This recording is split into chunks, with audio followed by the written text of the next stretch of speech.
going through the jail, I really do admire the county sheriff's department and the people who are staffing that facility. That is one tough job. And part of the reason that we need a new facility is for the safety both of the inmates and of the staff that work in that facility. We have, unfortunately, a very outmoded jail in the current facility. And I was talking earlier about how, in a sense, the jail ends up being a dumping ground for a lot of society's problems. It's not, unfortunately, it's not just criminals per se that are there. There are people with other underlying problems that are really the most significant problem. One of the things that has been a big issue for me for years is the mental health system in California. It's a terrible, terrible system, and it's been in crisis for 40 years. And it's an expensive problem to solve, and it's a problem that the state legislature has refused to face up to because it is expensive and it's difficult.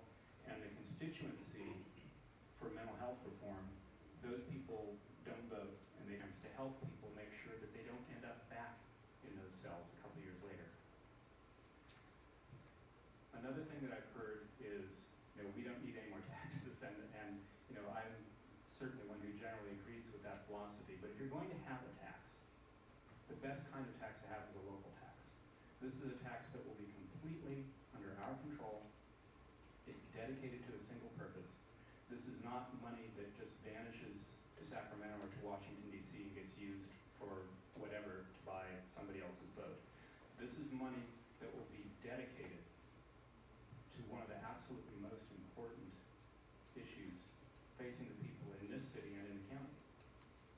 It's very discouraging to me that a lot of what we call sort of quality of life offenses, drunken public or fighting, or things that have a really bad, terrible effect on our community, those people face essentially no consequences because we have a jail that is full of much more serious felons. We need enough room in our jail that people who are guilty of creating public nuisances can spend some time there. So I can't think of any other single purpose before the county right now that could have a greater improving impact both on the lives of the law-abiding citizens of Santa Barbara, as well as on those people in the prison system now who could be salvaged. And that's why I will do my best to convince people that this is a worthwhile cause, this is worth voting for. This is not tax money that's going to be wasted. This is money that's going to be used wisely. Thank you. Thank you. Mr. Lane.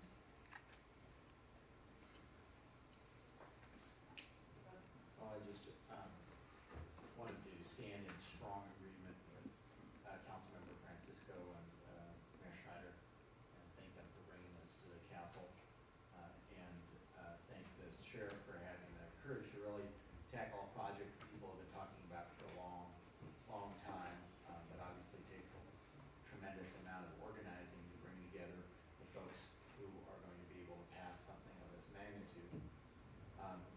I guess I speak from the perspective of someone who has had a lot of people try in my family, part of the triage of the system.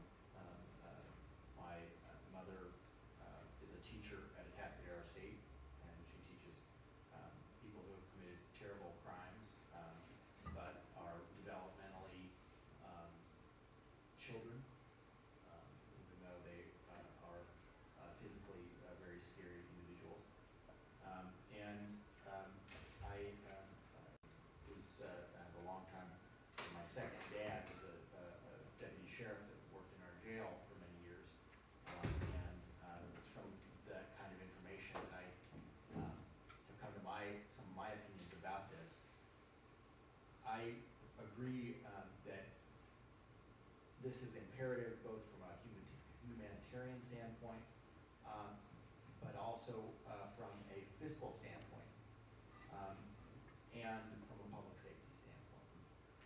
I think two of those have been talked a lot about, but there is, to me, one of the most important elements of saving dollars in our whole system, not just in our prison system, but our whole criminal justice, our whole societal system, is by getting the mentally ill out of the jails and where they should be. Because we all know that that people in crisis because of mental illness end up getting warehoused in various places in the city, not only Cottage Hospital, but also our jail system. We save money by not having the jail be used as a dump ground for homeless.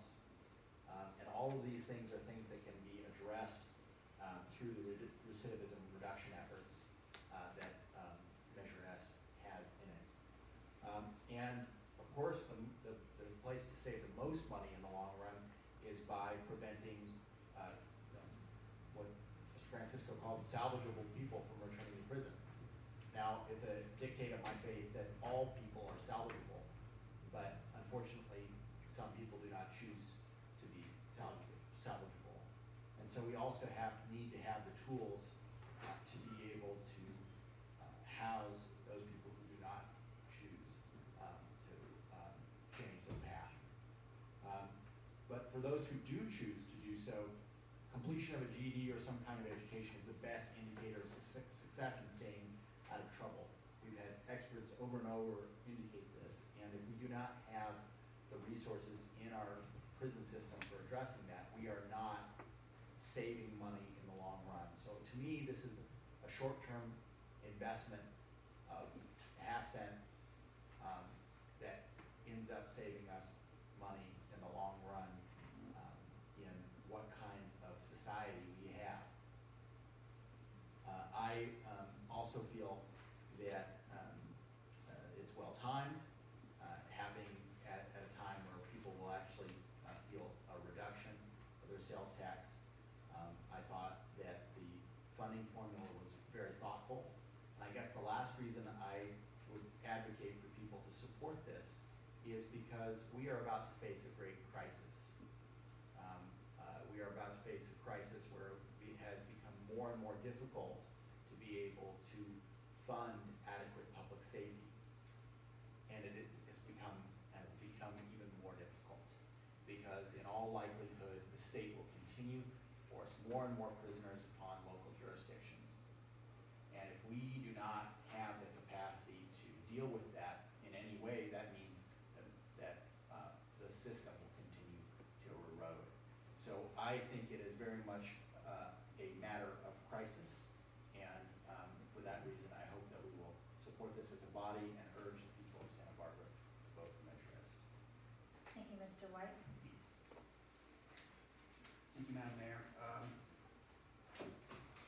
I want to thank Sheriff Brown for taking the initiative on this and doing it in a strategic, thoughtful way, bringing in a broad approach of people, taking your time and planning, plowing the ground, and moving forward with an excellent effort. I think my colleagues have eloquently the case. This is one piece where the sheriff has created a strategic, plausible approach to gaining back some ground. So thank you for that, and I will support the city's effort as well as yours.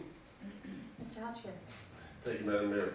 We're talking about a reduction in tax, but in fact, the state may not reduce tax, and so our sales tax could be 9.25%. That's totally up in the air, and we're talking about a state that is running in the red now. So this is the Achilles heel of this, in my mind. Something that now costs you $9 could end up costing you $9 and almost 90 cents. Without question, this is a compelling argument that you present, and that Mr. Francisco and the others with me have stated. But in consideration of the fact that of the state funds being unsecured really, and undetermined in 14 years where we would be left if there was no future funding, I'm wary and unwilling because of that open hole in a financially difficult time to go forward with this. All of the things you propose are fabulous. I just need to see another source of funding. I'm gonna be the only person on the council that votes this way, so don't worry, you'll have council support. And part of me even wants it to succeed, but I'm very worried about the financial picture that we have before us.